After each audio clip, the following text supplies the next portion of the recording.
Hey everybody, so I am sitting here 38 weeks pregnant, 38 and 4 or 5 days, 38 weeks and 4 or 5 days pregnant, and I am still doing my integrative pregnancy, the integrative nutrition course. I am taking classes at the Institute of Integrative Nutrition to it will result in me becoming an integrative nutrition health coach. But the purpose of me taking these courses is to educate myself and empower myself so that I can make better decisions as it relates to my overall health. So this is not just physical health, this is mental, emotional, spiritual health, and to be able to do the same for my family and eventually get to the point where I can be of assistance and of service to other people who would like to gain some control or regain control over their health and their life. Now, why is this near and dear to me? Some of you may have seen my previous videos regarding Alzheimer's and dementia.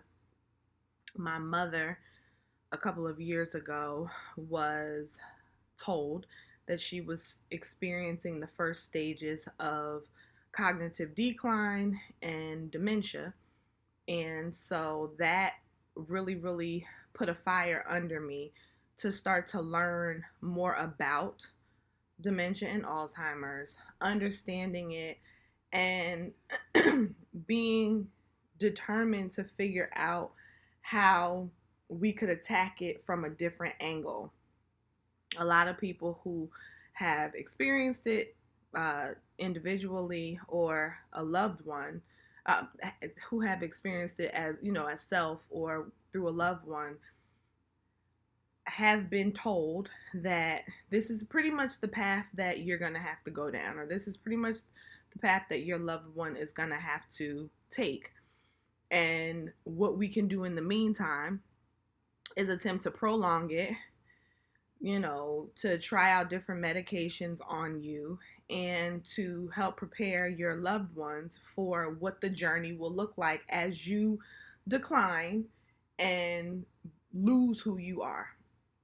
And this is not an attempt to be in a space of arguing or going back and forth with people who buy into that, but I just have a different perspective based off of the research that I've come across from many neuroscientists, neurosurgeons, many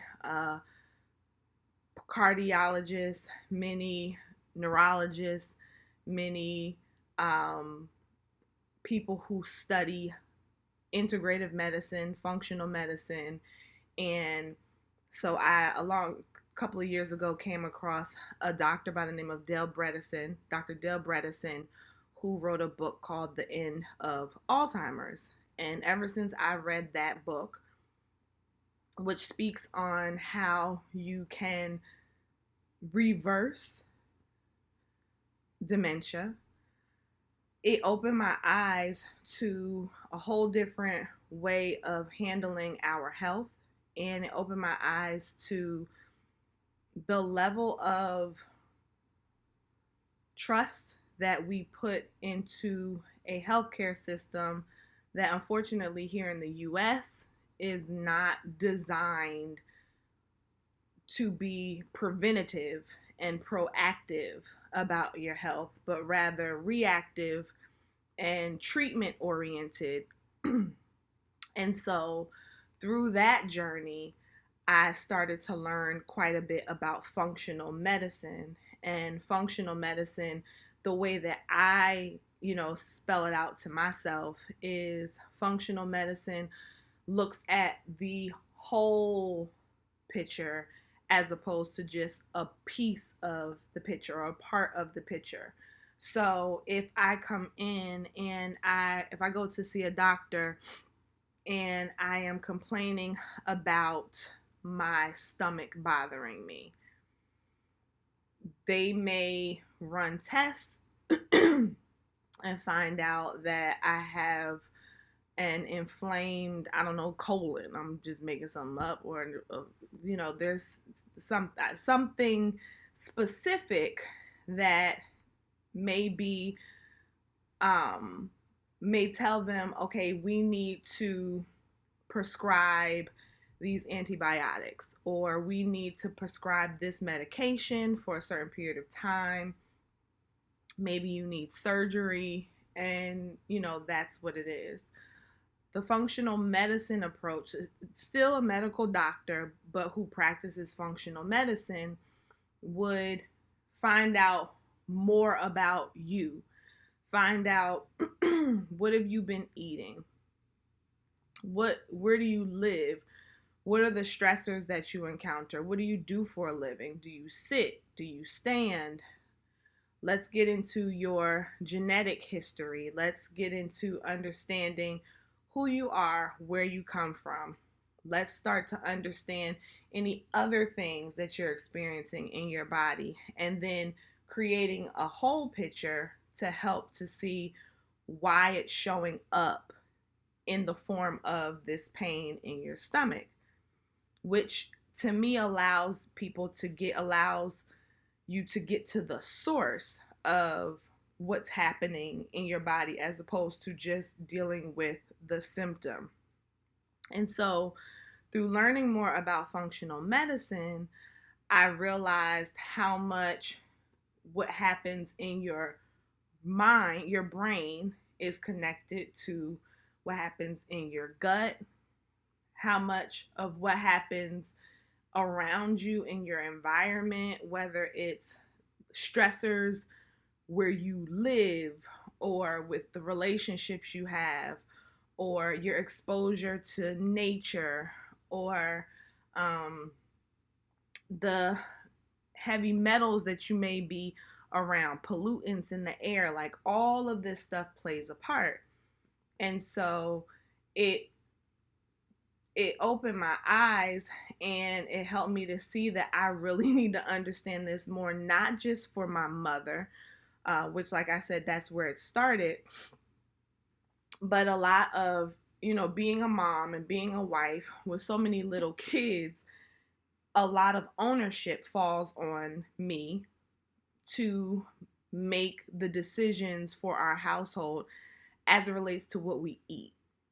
And I found myself coming to points in time where I just didn't know what to be following anymore, because you can look at something in one book, you can Google something on the internet, and one thing tells you this, and the next thing tells you that, and it just becomes really, really confusing.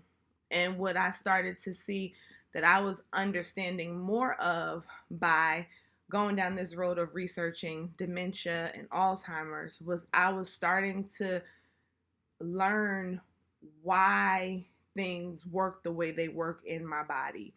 And when you're, when it said that you need this and not that, understanding why you really need this, why you don't need that, especially learning a lot about inflammation and how the body responds to things and why the body responds to things the way that it does, understanding good and bad gut bacteria and why they do the things that they do and what they need, and starting to break it down to a very simple level.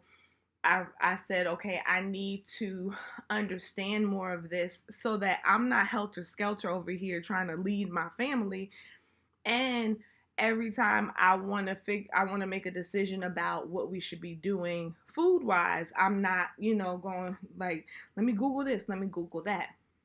So let me find a program that will allow me to learn more so I can make better decisions.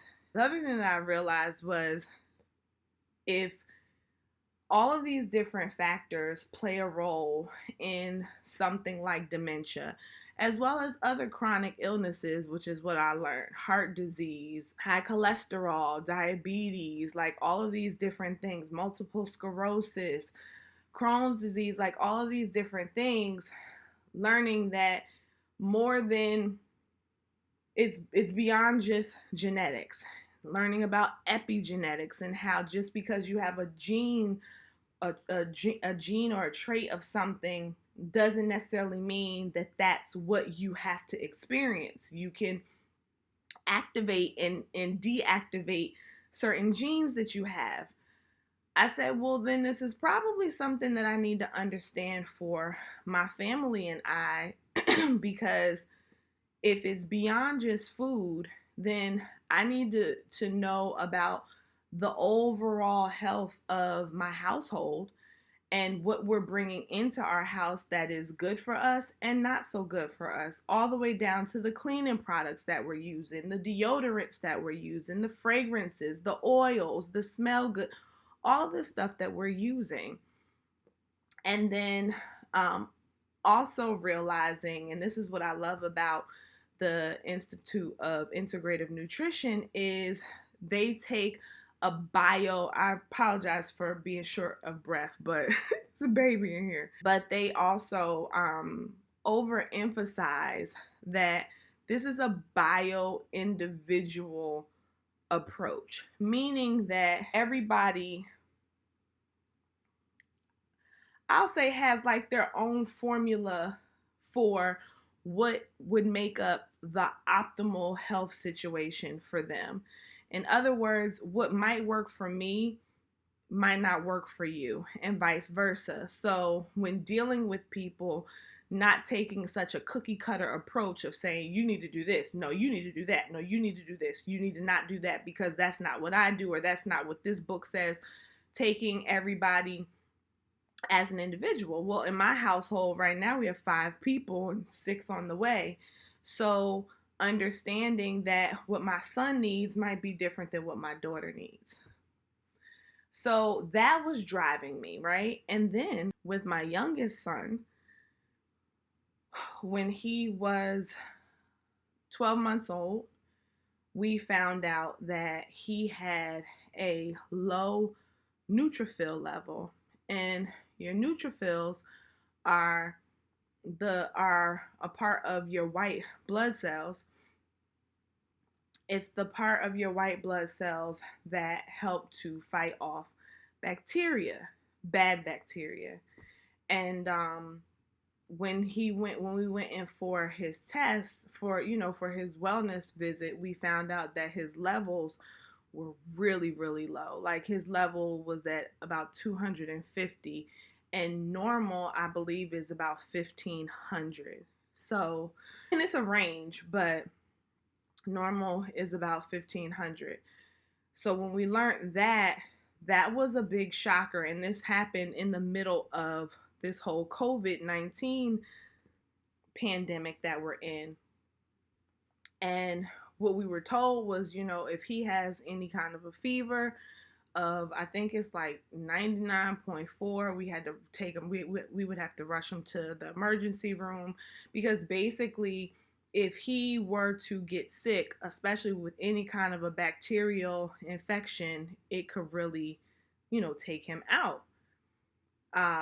So for us, after getting beyond the hit of what that was, I said, well, okay, before I claim that he's just going to be this kid that suffers from, neutropenia, which is what it's called if you get diagnosed with it, we're still in the phase where we have to test him for a certain amount of time, and his levels have to be low in order for him to kind of be diagnosed that way. Because the flip side is that it could be the case that he had some kind of viral infection and his count was down, and his bone marrow didn't have a chance to refill itself by the time he got tested. Coincidentally, before he got tested, like 2 or 3 days before he got tested, he did have a fever for like 2 days.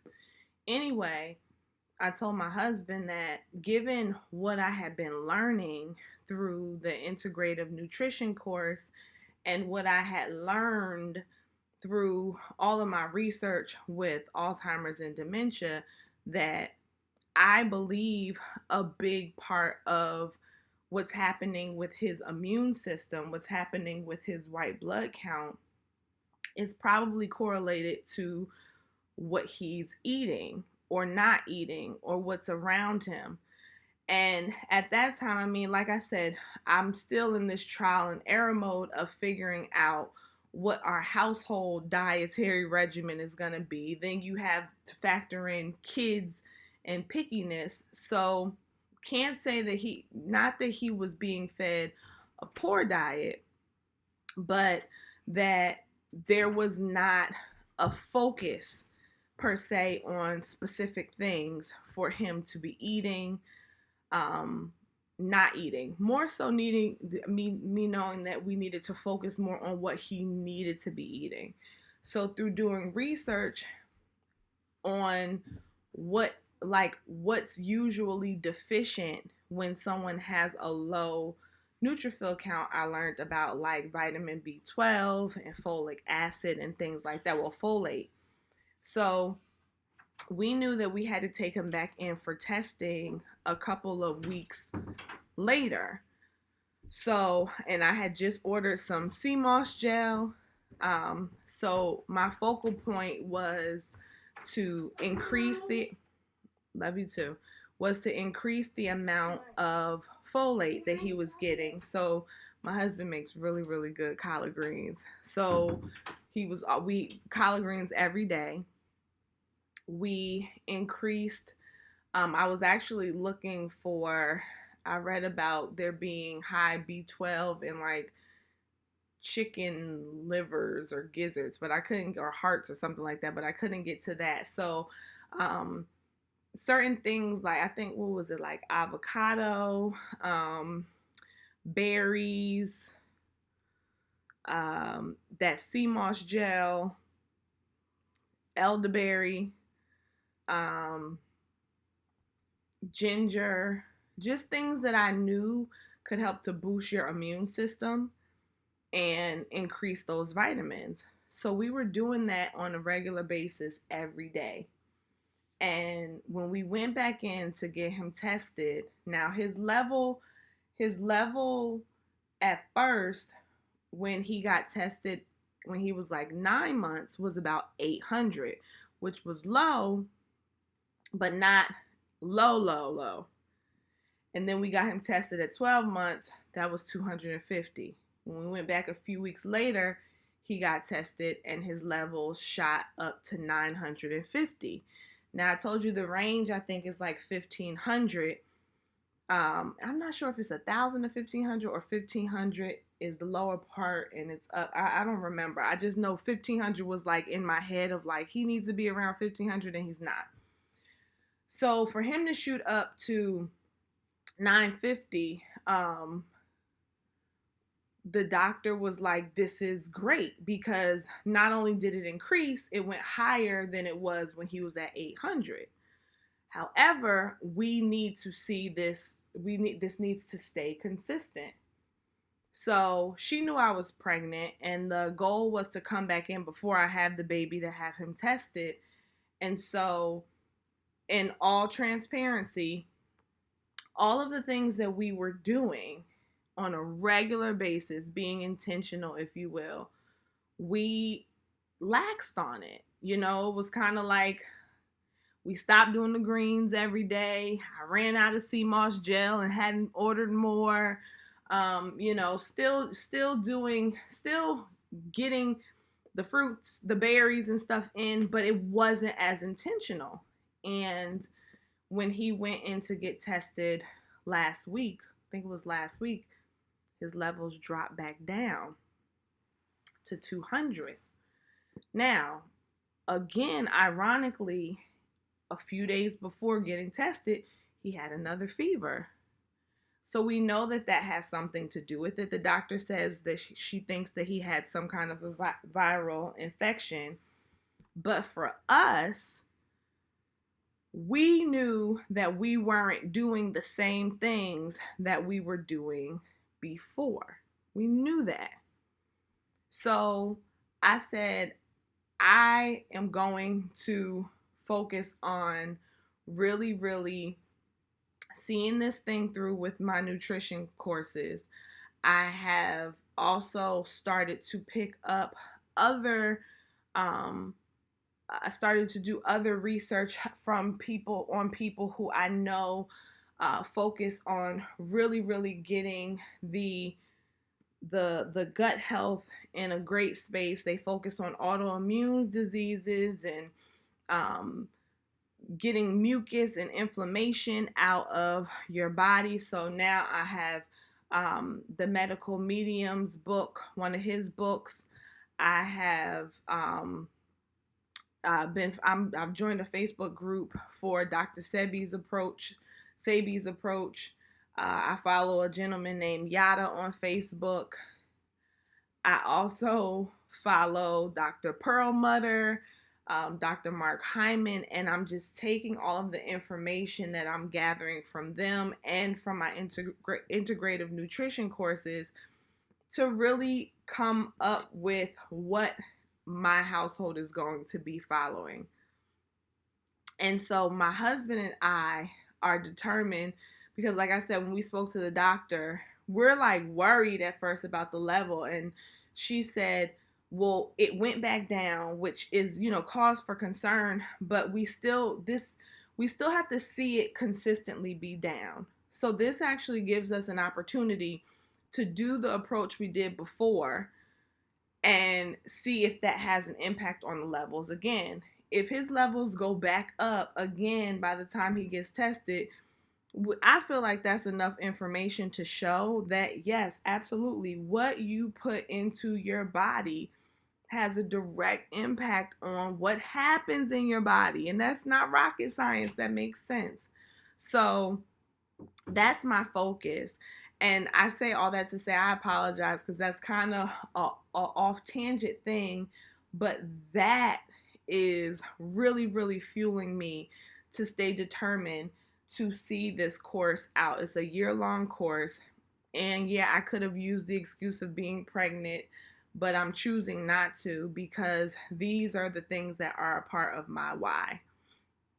So what I plan to do is, in addition to this video and to some of the videos I've done in the past on what I'm learning about dementia, is I'm going to create a blog where I'm just going to be documenting my journey of what I'm experiencing here in my home with my family, what I'm learning through going through this integrative nutrition course, and just documenting the process and seeing where that goes. Perhaps it will help somebody along the way. At the very least, I hope that it empowers people to understand that we are our first doctor. You know what I'm saying? Because even with the questions we asked the doctor about his neutrophil level, my first question was like, what can we do to increase the levels? And she kind of, no shade to her, was kind of like, you really can't do anything. And I'm just like, I don't buy that. Like, I just don't buy that. I don't buy that things can happen in my body that I have no control over. You know what I mean? I might not have control over every aspect. I don't have control over the genes that I have, but I have control over the genes that I activate. You know what I'm saying? So I was like, I just don't buy that.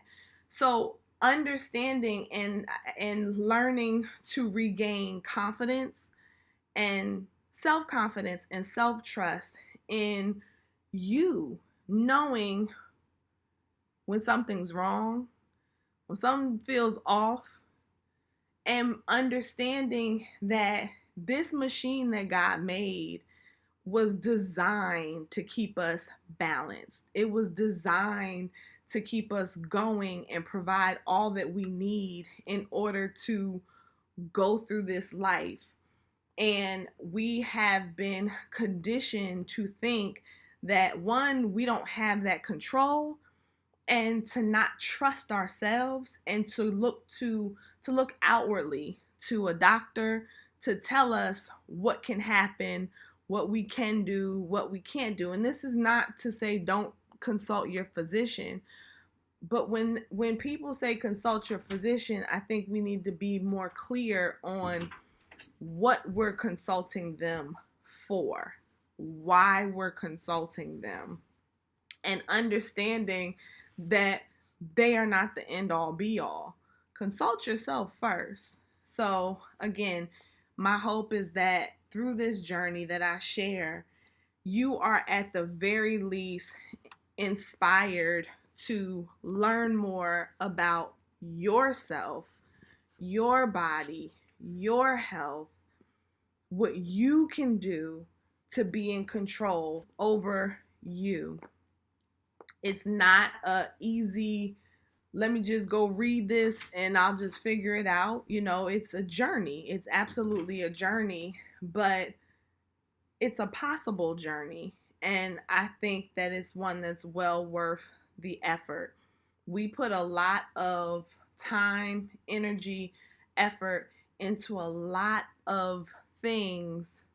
And then when it comes to us, again, physically, spiritually, mentally, emotionally, because all of that makes up this body, this shell, the inside and the out. All of that is a component. I think that we shortchange ourselves, and I think that it's very taboo for us. Many of us know more about the brands that we wear. We know more about the cars that we drive, the places that we've traveled to, the jobs that we have, the products that we sell. We know more about that than what our gut actually does for us, how our brain functions, what it needs, what it doesn't need, the connectivity between our brain and our gut. We know very little about that. We know very little about why we should eat something or why we shouldn't eat something. And so that's a little weird when you think about it, right? That's a little weird. One of the things that the guy Josh Rosenthal, who is the founder of the Integrative Nutrition Institute, I love his demeanor. It's very simplistic. He said, tigers don't sit and say, like, I wonder what I'm gonna eat today. Like, they don't do that. You know what I mean? They're not like, should I get a cheeseburger or should I? They go eat what they're supposed to eat because that's what they're supposed to eat. They go eat it, they get from it what they need, and they keep on moving. So when you break it down to like a primal level, it makes it very simple, but it also makes us look very simple minded. So, again, my hope is that this encourages you to take your own journey and to be okay with wanting to understand and wanting to learn more about the decisions that you're making on a day-to-day basis, not just about what you're eating, not just about if you're exercising or not, but with the stress levels that you're experiencing, the relationships that you're in, the amount of joy that you're experiencing, the hobbies that you have, because again, all of these things play a part in your overall health. So, thank you for listening to this. You guys will see a lot more of me as I go through this process. And like I said, I'm looking forward to being able to assist where I can. And the next time I come back on, there's probably going to be an additional member to our family. So until next time, you guys have a great one.